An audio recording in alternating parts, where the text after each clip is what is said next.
சத்து மாவு அரைக்கிறதுக்கு சிவப்பரிசி, பச்சரிசி, கருப்பு கவுனி அரிசி 3 50 கிராம் எடுத்து நல்லா சுத்தம் பண்ணிவிட்டு வடைச்சட்டியில் போட்டு வறுத்துக்கணும்.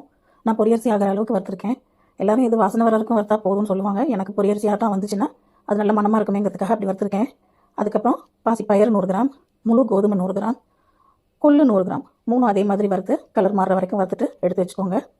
அப்புறம் துவரம்பருப்பு 50 கிராம், கருப்பு உளுந்து அது 100 கிராம் போட்டிருக்கேன். போட்டு ரெண்டையும் ஒன்றா வறுத்து அது நல்ல வாசனை வர வரைக்கும் வறுத்து எடுத்து வச்சுக்கோங்க. அப்புறம் மக்காசோளம் 100 கிராம், வெள்ளை மொச்சை 50 கிராம், கொண்டக்கடலை 100 கிராம் இது 3ஐயும் ஒன்றா போட்டு வறுத்துக்கோங்க. ஏன்னா 3மே ரொம்ப திக்கான பொருள், கடுமையான பொருள். அதனால் இது வந்து வறுக்கிறதுக்கு ரொம்ப லேட் ஆகும். பாப்கார்ன் வந்து மக்காசோளம் வந்து பாப்கார்ன் மாதிரி பொரிஞ்சு வர வரைக்கும் வறுத்துக்கோங்க. அப்புறம் பார்லி 100 கிராம், வெள்ளை சோளம் 100 கிராம், கம்பு 100 கிராம் இதுவும் பாப்கார்ன் மாதிரி பொரிஞ்சு வரும். அது வரைக்கும் பொறுமையாக வறுக்கணும். வறுத்து எடுத்து வச்சுக்கோங்க. அப்புறம் கேழ்வரகு, கேப்பை, ராகி எப்படி வேணாலும் சொல்லிக்கலாம். அதை நான் 200 கிராம் எடுத்திருக்கேன். அது கருகாமல் வறுக்கணும், சீக்கிரமாக கருகி போயிடும் அது. அதனால் கொஞ்சம் பொறுமையாக வறுத்து அதுவும் பாப்கார்ன் மாதிரி பொரியணும். அப்புறம் எடுத்து வச்சுக்கோங்க. அப்புறம் கருப்பு எள்ளு அது நான் 200 கிராம் எடுத்திருக்கேன். இதுவும் சீக்கிரம் கரைஞ்சி போயிடும், அதான் கருகி போயிடும். அது லைட்டாக ஹீட் ஆன உடனே லைட்டாக புறப்பறன்னு ஒரு சவுண்டு கேட்கும்.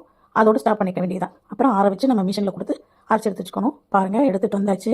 நல்லா மனமாக இருக்குது, வீடே மனமாக இருக்குதுங்க. இதை எடுத்து வச்சுக்கிட்டு ஒரு பாக்ஸில் போட்டுட்டு நம்ம டயட் பண்ணுறதுனா அது ஒரு ஸ்பூனு, ஒரு டம்ளர் தண்ணி, இல்லை தண்ணி அளவோ இல்லை மாவு அளவோ நீங்கள் எக்ஸ்ட்ரா வேணும்னாலும் போட்டு கலக்கி குடிச்சிக்கலாம். கொதிக்க வச்சு காய்ச்சி குடிச்சிக்கலாம். அப்புறம் பால் கலந்து குழந்தைகளுக்கு கொடுக்கலாம். யார் வேணாலும் எப்படி வேணாலும் சாப்பிட்லாங்க. ரொம்ப சத்தானது தான். காலையிலையும் சாயங்காலம் காஃபி டீ குடிக்கிறதுக்கு பதிலாக இது ஒரு டம்ளர் சூடாக குடிச்சோன்னா கருப்பட்டி போட்டு காய்ச்சி குடிக்கணும்.